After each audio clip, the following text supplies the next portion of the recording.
Today we're talking taxes. We want to say just a little caveat here or a disclaimer. We are not tax experts. Yeah. We are not tax professionals. We do file taxes ourselves, but we are not tax professionals. So you should always consult a tax professional if you need advice, you have questions, or you want to take a deeper dive into anything that we mentioned today.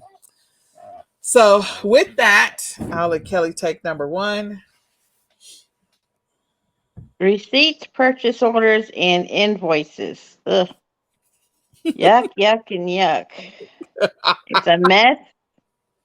I don't even do purchase orders and invoice. I don't know. Um, you can get like take pictures of them and such. I know Nicole is like really good at that. I am not. I am just in and out. Keep it. I know. I'm more bank. This is what my bank says I spent with my card at this store. So I'm really bad at that. Well, this I is was not. Go ahead. I was so used to GoDaddy bookkeeping doing everything, and then they went away last year. I'm gonna go cry. It was so easy. I'm sorry, Kelly. Did you ever try that other bookkeeping software? I'm using reseller. What's it called? Um, resellers. All right, you'll think of it. Yeah. So, what I did want to add to that, and this is sorry, I didn't name the title of this. This is 8 tips that we have, things that you should keep or you should track for your taxes. So, 8 things you should keep or track for your taxes. So yes, you should always keep your receipts, purchase orders, or invoices. And one of the little techniques or strategies I recommend people do is that if you're going out to do retail arbitrage or you're going out to do thrifting or anything like that, um, or even if you're not doing that, let's say you're doing online arbitrage or whatever, then I recommend that you create an email address. You can be a Gmail is the easiest. So create a Gmail email address that specifically houses your taxes. It will do a few things for you. One, if you ever get audited, you can always just give that email account because all your receipts and invoices are there. And two, it makes it easier for your accountant to be able to help you reconcile what you did and what you didn't do, what you made, what you didn't make. So here's how it goes. You can get a notebook and pen so you can write this down. One, you create the email account. To mine would be NicoleTax@gmail.com. So you can call it whatever you want to. You can call it your e-commerce business e-commerce business tax at gmail.com, whatever. Then number two is every time you buy something at the store, you write on the receipt immediately while you're at with the cashier. As soon as he or she hands it to you, you write on it, take an immediate picture of it with your phone, even if it's a long receipt. Just stay there, take a picture real quick. It only takes like 2 seconds to take that picture. And then you can put the receipt back in your bag and you can forward that picture over to NicoleTax@gmail.com, your tax account. Then when you make orders through your purchase orders through your for your wholesale or whatever, invoices that you get for supplies or anything, you forward all of those to NicoleTax@gmail.com. And then when you get your bank statements and they come in through your regular email and you want to download those, you download them and you can forward those as an email attachment to NicoleTax@gmail.com for your bank statements, for your bank account. And then when you are whenever you are like people are doing work for you and you're paying them, you can forward those receipts or invoices to NicoleTax@gmail.com. When you run your reports that are specific to your platform, you forward those, you download those or attach those to the email and send them to NicoleTax@gmail.com. And then you can create folders within your Gmail account. You can create a January, February, March, April, May, June for each month so that way your accountant can go in there. He or she can either help you organize that inbox or they can go into the little folders and they can help you reconcile. It will make your life a whole lot easier if we forward everything and it's all digital online. There's other apps that are out there. I like TaxBot. but there's I think it used to be Mile. I think it's still Mile IQ. Something happened. I think they don't have their affiliate program anymore. But anyway, um, so there's different apps that you can use to help track receipts as well, and also mileage. So hopefully that tip helps you. You can go back and listen to the replay, share it out with a friend, let somebody else know about it. But you want to keep track of your expenses whenever you have expenses, no matter how big or small that they are. Anything else you want to add to that, Kelly? No, I'm just good at procrastinating on taxes. It's usually the last week of March when I'm doing everything. You are not alone. I have to confess and raise my hand high when it comes to that as well. So know that you are not alone. All of us, there's a couple of things that people hate. They hate going to the dentist and they hate going to do taxes. We hate taxes and we hate the dentist. Sorry. Mhm.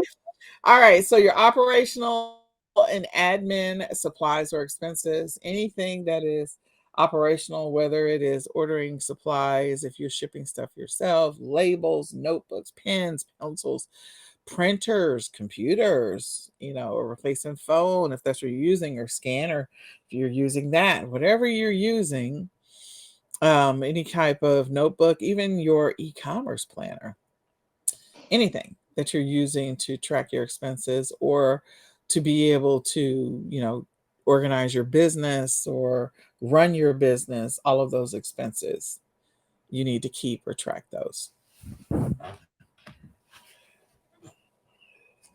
Mileage. I use Everlance. It's an automatic app on my phone, and it tracks all my mileage, and I can sort it out if I want to say this mileage is for me driving to work to my job. This mileage is me driving to the thrift store. This mileage is going to the post office to ship some sales. This mileage was taking my kids somewhere. So it's very helpful to track your mileage because you want to make sure that's a big deduction. It takes out a huge amount. You don't realize how much until you take it out. Um, how much that can take away and cut back on how much you owe. So That's don't forget mileage. You can also, there's lots of other apps out there, or you can go the old fashioned pen and paper way, but I would always forget. So that's why I like the app. It's always running, and I can just take a minute or two at the end of the week or whatever, and categorize. And you can even categorize for different businesses. Say you sell on eBay, but you also do some gig driving, like you do, Uber Eats, and you can separate between Uber Eats and you for your going to the post office and such for your selling on eBay. So you can separate that out too. There you go. Keep track of your mileage, guys. And don't just do your mileage for your business. Like, also don't forget, if you go to doctor's offices, dentist office, and things like that, you also can track that mileage as well as medical expenses. All right, education. So if you buy a course, if you buy a book, if you go to a conference or summit, like education, your education expenses, keep track of those things. Again, you can talk with your accountant about it, but a lot of that is going to be deductible. So make sure you keep track of everything. That's anytime you do anything educational. So when you guys go to ASD in Vegas, if you decide to come to any of our conferences, if you buy any of our training programs, if you buy any of our training materials or anybody else's, keep track of that education, those education materials, because of the fact that you'll give that information to your accountant or you'll be able to write off all of it, if not some of it. All your fees, because all those fees add up. Your listing fees, storage fees, if you store stuff at like FBA, if you store at their storage facilities, platform fees, banking fees, and fees if you do extra advertising for your items. All those fees can be deducted back or counted back for your business as a deduction. So keep track of all of that. This should be part of your monthly reconciliation, and you keep track of those fees and expenses. And there's some software out there that'll do it for you, but if you don't have software, make sure you're keeping track of it. Yeah, and lots of the platforms have that saved for you in your back office too. So Yep. if you haven't done it this last year and you need to do your taxes, don't freak out.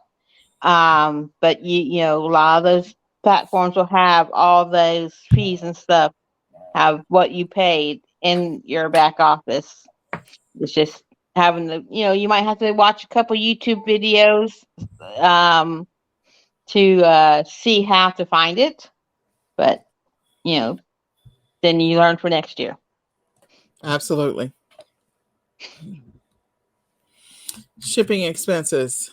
So anytime you're shipping anything to a customer, or if you've got to deal with returns and stuff like that, you may be paying the shipping for that.